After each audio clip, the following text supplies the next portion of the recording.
നമസ്കാരം. മറ്റൊരു വീഡിയോയുമായി വീണ്ടും ഞാൻ പ്രേക്ഷകർ മുമ്പിലേക്ക് എത്തിയാണ്.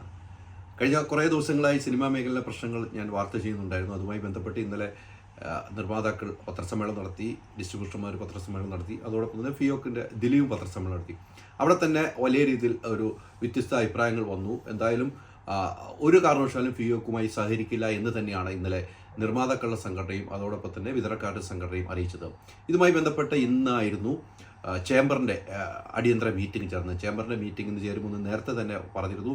അന്ന് ചേംബർ മീറ്റിംഗ് 28-ാം തീയതി ചേരുമെന്ന് പറഞ്ഞതിൻ്റെ അടിസ്ഥാനത്തിൽ ഒരു കാരണവശാലും സമരം നടത്തരുത് എന്ന പരിപാടിയായിട്ട് മുന്നോട്ട് പോയത്. എന്നാൽ വിജയകുമാർ ചാടിക്കയറി സമരം പ്രഖ്യാപിക്കുകയും വളരെ മോശമായി സിയാദ് കോക്കറിനെതിരെ 23 ക്രിമിനൽ കേസിലെ പ്രതിയാണെന്ന് അദ്ദേഹം പറയും.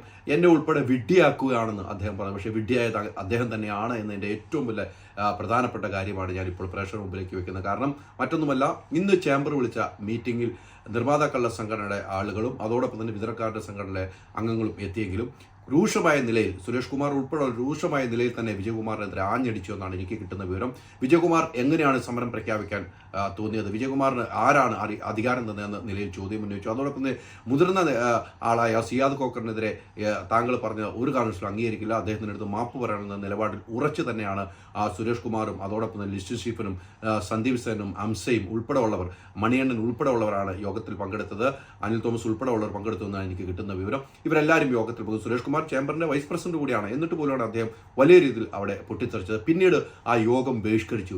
വിജയകുമാർ അവിടെ ഉണ്ടായിരുന്നു. വിജയകുമാർ ഉണ്ടെങ്കിൽ യോഗത്തിൽ പങ്കെടുക്കില്ല എന്ന് നേരത്തെ തന്നെ ഇവർ പ്രഖ്യാപിച്ചിരുന്നു. അതുകൊണ്ട് തന്നെ വിജയകുമാർ ഇരുന്ന യോഗത്തിൽ ബഹിഷ്കരിച്ച് ഇറങ്ങിപ്പോയി എന്നാണ് എനിക്ക് കിട്ടുന്ന വിവരം. പിന്നീട് 3 മണിക്ക് സംഘടനയുടെ മറ്റൊരു മീറ്റിംഗ് വെക്കുമെന്ന് നേരത്തെ തന്നെ സംഘടനയുടെ സെക്രട്ടറി എന്നെ അറിയിച്ചിരുന്നു.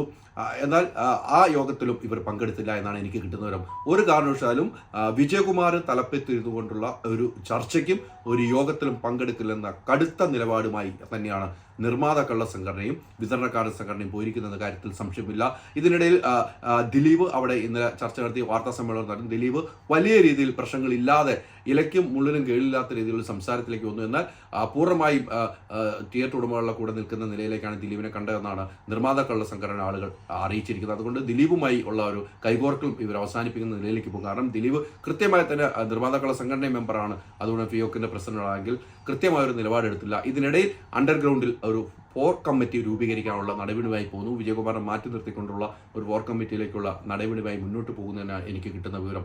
എന്തായാലും ഫിയോക്കിന്റെ സമരം പൊളിഞ്ഞിരിക്കുന്നു. ഇനി ഫിയോക്കിൽ ആരൊക്കെയാണ് തുടരുക, ഫിയോക്കിന്റെ തലപ്പത്ത് ആരുണ്ടാകും, വിജയകുമാറിനെ മാറ്റുമോ എന്നാണ് നമുക്ക് കാത്തിരുന്ന് കാണേണ്ടത്.